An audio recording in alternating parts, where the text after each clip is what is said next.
আসসালামু আলাইকুম। শুরু করলাম নতুন একটা ভিডিও। আর আজকে আমরা একটু পঞ্চম শ্রেণীটা নিয়ে আলোচনা করব। আমরা একটু দেখে নিচ্ছি। শিক্ষার্থী শিখন যাচাইতে এটা আমরা ২ টা অধ্যায় দিয়ে পাবো। একটা হলো নজরুল যে আমাদের কাজী নজরুল ইসলাম নিয়ে এবং আরেকটা চিঠি। সেই চিঠি নিয়েও ২ টা অধ্যায় আছে। ওই ২ টা পড়লেই তারা এই বিষয়ে মোটামুটি ভালো ধারণা পেয়ে যাবে।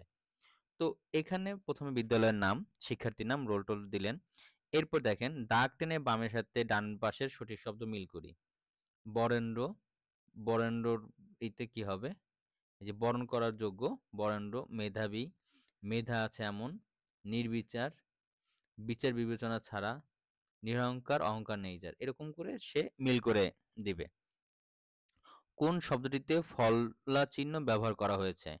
ফলা বলতে আমি বারবার বলতেছি, ফলা হলো কিন্তু এইটা। এইরকমভাবে নিচের দিকে সেটা হলো ফলা। সেইটা সে চিনে কিনা বা সে জানে কিনা সেখানে কিন্তু দেখতেছে যে কোথাও আছে কিনা।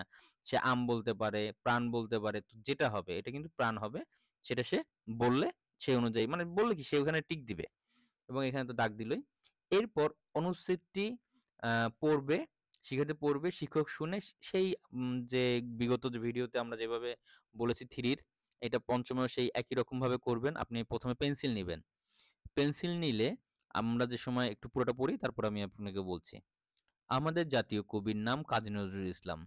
তিনি ১৮৯৯ খ্রিস্টাব্দে ২৫শে মে পশ্চিমবঙ্গের বর্ধমান জেলার চুরুলিয়া গ্রামে জন্মগ্রহণ করেন। তার পিতার নাম কাজী ফকির আহমেদ ও মাতার নাম জায়েদা খাতুন। মাত্র ৮ বছর বয়সে কবির পিতা মারা যান। তাই অতি দুঃখ কষ্টে তার বাল্যজীবন কাটে। ১৯১৬ খ্রিস্টাব্দে নজরুল ছিলেন দশম শ্রেণীর ছাত্র। তিনি ছিলেন বহুমুখী প্রতিভার অধিকারী। অগ্নিবীণা, বিষের বাঁশি, দোলনচাঁপা, ঝিঙে ফুল তার বিখ্যাত কাব্যগ্রন্থ। তাছাড়া আলেয়া, ঝিলিমিলি ইত্যাদি নাটক এবং ব্যথার দান, মৃত্যুক্ষুধা ইত্যাদি উপন্যাস তার অপূর্ব সৃষ্টি। তিনি প্রায় ৫,০০০ গান রচনা করেন। তিনি ১৯৭৬ খ্রিস্টাব্দে ২৯শে আগস্ট ঢাকায় মৃত্যুবরণ করেন। ঢাকা বিশ্ববিদ্যালয়ের মসজিদের পাশে তাকে সমাহিত করা হয়। সকল অন্যায়, অবিচার ও অত্যাচারের বিরুদ্ধে তিনি জাতিকে শুনিয়েছিলেন বিদ্রোহের সুর। তাই তিনি বাংলা সাহিত্যের বিদ্রোহী কবি নামে পরিচিত। এখন এই যে কথাটা আমরা পড়ব, যে আমরা জাস্ট তো নিজেরা পড়লাম। বাট বাচ্চারা যে সময় পড়বে আপনি অবশ্যই তাকে পাশে বসাবেন এবং তাকে একটা চেয়ার দিবেন যাতে সে বসে ঠান্ডা মাথায় সে উত্তরগুলি করে। সে যখন এইটা পড়বে আপনি একটা স্টপওয়াচ নিয়ে দেখবেন, একটা পেন্সিল নিবেন। পেন্সিল যে কারণটা আমি একটু বলে দেই আপনাদের সুবিধার জন্য।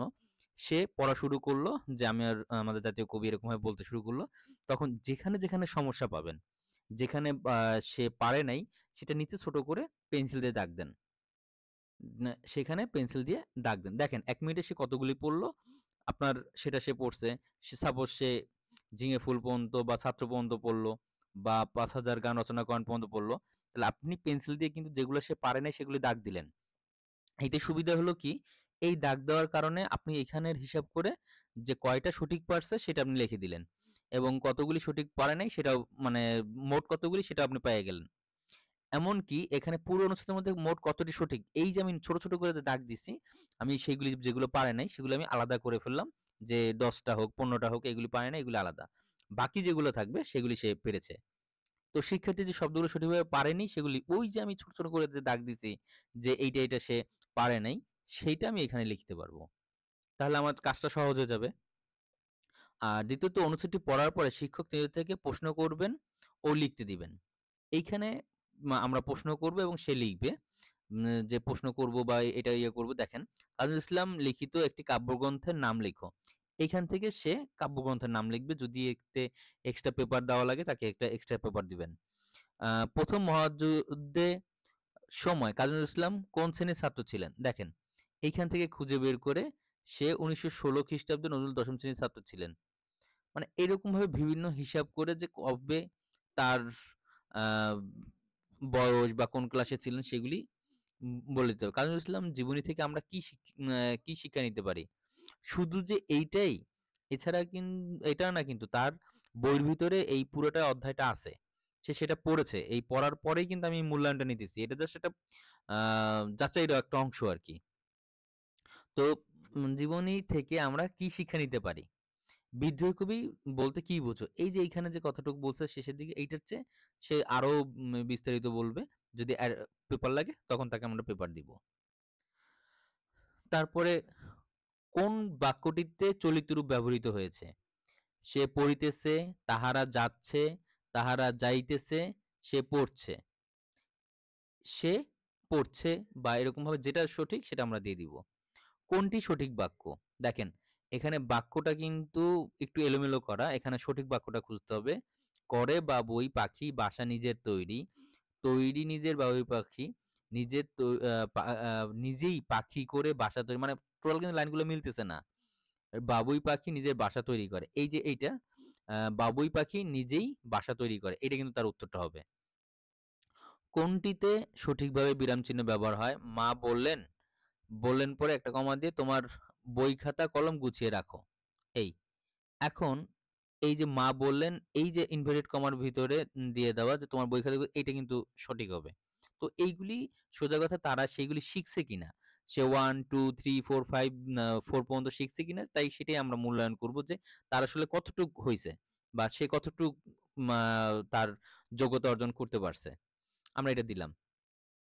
এরপর দ্রুত এর বিপরীত শব্দ কি? এটার বিপরীত যেটা হয়, দ্রুত বলতে দ্রুত যাওয়া, শীঘ্রই হয় না থামা, ধীর, জোরে। দ্রুত হলো জোরে এই যাওয়া এইটাও দ্রুত হয়, শীঘ্র দ্রুত হয়, ধীর দ্রুত হইলে সেটা হবে ধীর। এরকমভাবে উত্তরগুলি আপনারা ইয়ে করে নিবেন। আবার চিঠিটি পড়ে ৮.১ থেকে ৮.৫ প্রশ্নের উত্তর লিখি। প্রিয় তোহা, শুভেচ্ছা নিও। গতকাল তোমার চিঠি পেয়েছি। চিঠিতে তুমি কেন আমরা বৃক্ষরোপণ করব সম্পর্কে জানতে চেয়েছো। এই গুরুত্বপূর্ণ বিষয়টি জানতে চাওয়ার জন্য তোমাকে ধন্যবাদ। গাছ আমাদের পরম বন্ধু। মানব মানুষ ও প্রাণীগুলো বেঁচে থাকার জন্য গাছের প্রয়োজনীয়তা অপরিহার্য। আমরা শ্বাস-প্রশ্বাসে অক্সিজেন গ্রহণ করি এবং কার্বন ডাই অক্সাইড ত্যাগ করি। গাছ আমাদের অক্সিজেন সরবরাহ করে এবং কার্বন ডাই অক্সাইড পাতার মাধ্যমে গ্রহণ করে। গাছপালা থেকে আমরা প্রয়োজনীয় ফুল, ফল, খাদ্য সামগ্রী, ওষুধ, গাছ, কাঠ ইত্যাদি পাই। এছাড়া গাছ ছায়া দেয় এবং প্রকৃতির দুর্যোগ থেকে আমাদের রক্ষা করে। আমাদের জীবন বাঁচাতে গাছের কোনো বিকল্প নেই। কিছু মানুষ তাদের প্রয়োজনে অপ্রয়োজনে গাছ কাটে। আশা করব তুমি বাড়ির চারপাশে ঔষধি ও ফলজ গাছ লাগাবে কারণ এখনই গাছ লাগার উপযুক্ত সময়। মনে রাখবে গাছ বাঁচলে আমরা বাঁচবো। আজ এ পর্যন্তই। তোমার বাবা-মাকে আমাকে সালাম দিও। এটি তোমার বন্ধু রোমেল। তো এইটা পড়ার পরে তারা আমাকে যে প্রশ্নগুলো সেগুলি কিন্তু আমরা যদি লুজ লাগে এক্সট্রা আমরা পেপার দিয়ে দিব ওরা পড়বে। গাছ কিভাবে পরিবেশের ভারসাম্য বজায় রাখে? এটা লিখলো। গাছ কি দিয়ে মাটির ক্ষয় রোধ করে? গাছ কিসের মাধ্যমে কার্বন ডাই অক্সাইড গ্রহণ করে? বৃক্ষরোপণ করা প্রয়োজন কেন? অনুচ্ছেদটির মূল তাৎপর্য। মানে এই বিষয়টা পড়ে সে কি বুঝতে পারছে? তো এখন আমরা যেটা এসছি, আ আমার মনে হয় 3 র বেলায় আমার এইটা একটু আ বাদ পড়ে গেছিল। যে আমরা এটা একটু ইয়ে করে দেই। এই যে রেকর্ড যাচাই যেটা। 3 র বিষয়টা একই রকম।